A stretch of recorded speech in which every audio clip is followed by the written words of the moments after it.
Answer చెప్తారో వాళ్ళకి 10,000 నేను గిఫ్ట్ ఇస్తాను అన్నాడు. పిల్లలందరూ చాలా హ్యాపీ, ఇంకా అందరూ అటెంటివ్గా వింటూ మొదలుపెట్టారు.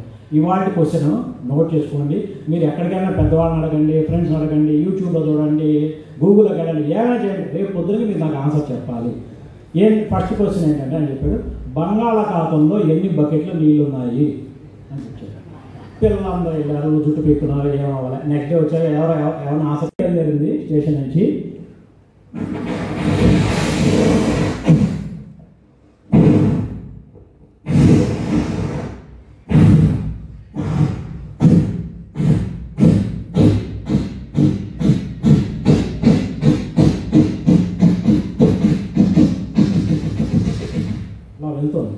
వెళ్తుంటే ట్రైన్ కొంత దూరం బాగానే ఉంది. సడన్గా ఉన్నటువంటి రోడ్డు మీదకి వచ్చేసింది ట్రైన్. రోడ్డు మీదకి వచ్చేసి ఒక 1/2 కిలోమీటర్ అలా వెళ్ళి మళ్ళీ ట్రాక్ మీదకి ఎక్కింది. ఈ లోపల ప్యాసింజర్లకి గుండె దడ వచ్చింది, భయం వేసింది. నెక్స్ట్ స్టేషన్ అందరు దిగిపోయి కంప్లైంట్ చేశారు. ఆ డ్రైవర్ మీద ఎంక్వైరీ వచ్చింది. వాళ్ళు ఎంక్వైరీ పిలిచి అడిగారు, నువ్వు ఏం చేసావని. నీకు మొన్ననే ట్రైనింగ్ ఇచ్చాం, రిఫ్రెషర్ ట్రైనింగ్ ఇచ్చాం, వీళ్ళకి 2 సంవత్సరాలు ఒకసారి ట్రైనింగ్ ఇస్తారండి, మనకి ఏమేమి చేయకూడదని. నువ్వేం చేసావన్నా, మీరు ట్రైనింగ్ ఏం చెప్పారో అదే చేశాను సార్. అది చేయడం కాదు, నేను ఇప్పుడు యాక్షన్ తీసుకోవాలి, నీకు ఇంక్రిమెంట్ కట్టాను, పనిష్మెంట్ ఇస్తాం, నువ్వు రూల్స్ సార్ మీరు ఇచ్చింది నా దగ్గర క్లియర్గా ఉంది.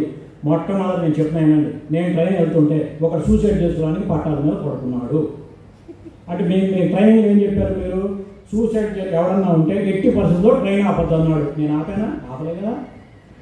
సెకండ్ థింగ్, వాడిని చంపేసి వెళ్ళిపోమన్నాడు. నీ మీద ఏ కేసు ఉండదు, చంపేసి వెళ్ళిపోమన్నాడు. నేను వాడిని చంపేద్దాం దగ్గరదాకా వెళ్ళా, వాడిని వేసి పరిగెట్టాడు, నేను వాడిని చేజ్ చేశాను, వాడిని చంపేసి వచ్చాను. మీరు చెప్పిన 2 రూల్స్ నేను పాటించాను. అలాగా ఈ విధంగా జరుగుతూ ఉంటాయన్నమాట. ఇంకా విషయాన్ని వస్తే ఇంకా మా మేనల్ ఎక్కువ నాతో ఇట్లా జోక్స్ జరుగుతుంది. సరే నేను చెప్పాను, ఒక డాక్టర్ దగ్గరికి పేషెంట్ వచ్చాడు. వెళ్ళి డాక్టర్ సార్ నాకు కుక్క కరిచింది సార్. అరే ఎక్కడ కరిచిందయ్యా అన్నాడు. అక్కడనే సార్ ఇక్కడ మన తెలంగాణ పరిషత్ వద్దామని అక్కడ టర్నింగ్ తిరుగుతున్నా, అక్కడ కరిచింది సార్. అది కాదయ్యా, కుక్క నిన్ను ఎక్కడ కరిచింది. అరే ఏం జరిగినా డాక్టర్ చెప్పండి, నీకన్నా చెవుడా. అరే ఆ టర్నింగ్లో కలిసింది సార్, ఇక్కడే వస్తున్నా పరిషత్, అక్కడ పోదామని మీటింగ్లో పోదామని అక్కడ కుక్క కలిసింది. ఈయన డాక్టర్ నా వల్ల కాదని చెప్పి నర్సుని పిలిచి, ఇదిగో ఈ లోపల తీసుకెళ్ళి కుక్క ఎక్కడ కలిసిందో చూసి మందు రాసి పంపించాను. వాళ్ళు లోపలికి వెళ్ళారు. డాక్టర్ చూస్తుంటే కిటికీలోంచి ఒక 2 నిమిషాలు వీడియోలో నర్సు ఇద్దరు కలిసి నర్సుని బండి మీద ఎక్కించుకుని వెళ్ళిపోయాడు. వీడేంటి నర్సు వీడితో వెళ్ళిపోయాను. ఒక 1/2 అవర్ తర్వాత ఇద్దరు వెనక్కి వచ్చారు. ఆ నర్సు వచ్చి చెప్పింది, డాక్టర్ సార్ నాకు కుక్క కలిసిందని. అదే నువ్వు కుక్క మీరే కదా సార్ చెప్పారు, ఆమె ఎక్కడ కలిసిందో చూసి ఆడి మందు రావాలని ఇద్దరం కలిసి వెళ్ళాం అక్కడికి. అది ఆమె కూడా కలిసింది. ఈ విధంగా రకరకాలుగా ఉంటాయి. మనం ఉన్నదాన్ని కొత్త వాటిని ట్విస్ట్ చేసుకొని కొత్తగా చెప్పగలిగితేనే కొత్త కథలు వస్తాయి, జనాలు ఆకట్టుకోగలుగుతాయి. సరే ఇంకా అలాగే మెమరీ టిప్స్ అన్నారు కాబట్టి నేను అందరికీ చూసిన డోంట్ థింక్ అదర్వైజ్. అందరూ పెద్దవాళ్ళు నాతో పాటు ఉన్నవాళ్ళు నాకు కావాల్సిందంటే ఎవరికి స్ట్రెస్ ఫ్రీగా ఉండాలి అందరూ కూడా. ఎందుకంటే మెమరీ కానీ బ్రెయిన్ కానీ హెల్త్ కానీ ఇవన్నీ కూడా మనం స్ట్రెస్ ఎంత తక్కువ ఉంటే అంత హ్యాపీగా మనం కనుక ఉంటే మనకి హెల్త్ బాగుంటుంది. ముఖ్యంగా కథలు రాసే వాళ్ళకి వీళ్ళకి మీ క్రియేటివిటీ బాగా పెరగాలంటే ఏం చేయాలి, ఫస్ట్ మనకి స్ట్రెస్ తగ్గించుకోవాలి. స్ట్రెస్ తగ్గించుకోవడానికి మీకు కొన్ని టిప్స్ చెప్తాను. ఇవి మొట్టమొదటి మీరు ఎక్కడ కూర్చున్నా ఫ్రీగా ఈ వేలు ఇట్లా పెట్టుకోండి, ఇలా ఇట్లా అనుకోండి. ఈ వేలు ఇలా అనుకుంటూ ఉంటే చాలా ఎక్కడ మనం ఫ్రీగా ఉన్న టైం దొరికినా కనీసం మీరు రోజుకు ఒక 15 నిమిషాలు చేస్తే మీలో ఉన్న స్ట్రెస్ అవి తగ్గిపోతే కాన్సన్ట్రేషన్ పెరుగుతుంది. ఓకే. సెకండ్ థింగ్ ఇంకోటి అంటే నేను అందరూ ఉన్నారు కాబట్టి చెప్తున్నాను. ఇందాక వీళ్ళు చేసిన చాలామంది చూసిన స్టేజ్ మీద ఒక్క రాజమౌళి గారు తప్ప అందరూ ఇక్కడ కూర్చున్న వాళ్ళు చాలామంది చాలాసేపు ఎడమ కాలు కుడి కాలు పైన వేసుకున్నారు. I just want to show it. Hello madam గారు ఇప్పుడు కూడా ఇలా వేసుకున్నారు. ఇలా వేసుకుంటే అంటే మీకు నెగిటివ్ థాట్స్ వస్తాయి, మీ బ్రెయిన్ సరిగ్గా పనిచేయదు, హెల్త్ కూడా తగ్గుతుంది. దాంతో మీరు కుడికాల పైన స్పోర్ట్స్ కావాలంటే మీరు ఎక్కడైనా చూడండి, మీరు గాంధీజీ విగ్రహం చూసినా, బుద్ధుడి విగ్రహం చూసినా, ఈవెన్ రాజశేఖర్ ఎక్కడ కూర్చొని చూసినా ఆ కుడి చెయ్యి కుడి కాలు అనేవి పైకి ఉండాలి. ఇట్లా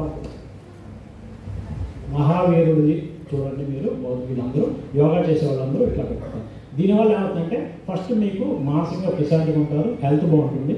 ఇవి బాగున్నప్పుడే మీరు క్రియేటివిటీ మనకు పెరగాలి అంటే క్రియేటివిటీ రైట్ బ్రెయిన్లో ఉంటుంది, దానికి స్ట్రెస్ తగ్గాలి. ఓకే.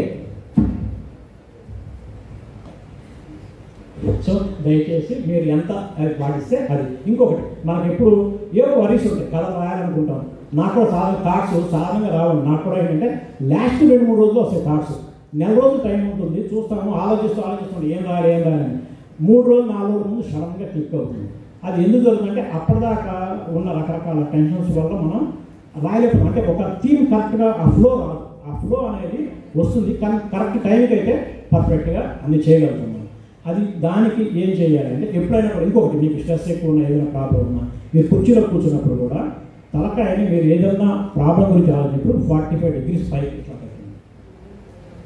సో అందుకనే మనకి చెప్పకుండా మన భారతీయ సంస్కృతిలో వీటన్నిటిని ఆల్రెడీ ఇంక్లూడ్ చేశారు. ఏం చేశారు, మన ఇంట్లో ఫోటోలు పెడతారు పైన, దేవుడి ఫోటోలు అవి పెడతారు. కానీ మనం ఏం చేస్తాం, మీరు పూజ చేస్తుంది దాంట్లో ఉన్న వెనకాల సైంటిఫిక్ టెక్నిక్ ఏంటంటే మీరు అక్కడ కుర్చీలో కూర్చొని ఇలా పైకి 40 degrees చూస్తే మీరు ఆలోచించండి, ఏదైనా ప్రాబ్లం, మీకు 10 లక్షలు ఎవరో చీట్ చేశాడు, మీరు తలకాయ ఏమాత్రం డౌన్ పెట్టుకుని ఆలోచిస్తే మీకు ఇంకా స్ట్రెస్ పెరుగుతుంది, మీరు ఇంకా ప్రాబ్లం ఎక్కువగా కనిపిస్తుంది. ఒక ఎగ్జాంపుల్ అయిన పిల్లవాడు కానీ అట్లా జస్ట్ 40 తలకాయ పైకి పెడితే మీకు ఎంతో ధైర్యం వస్తుంది.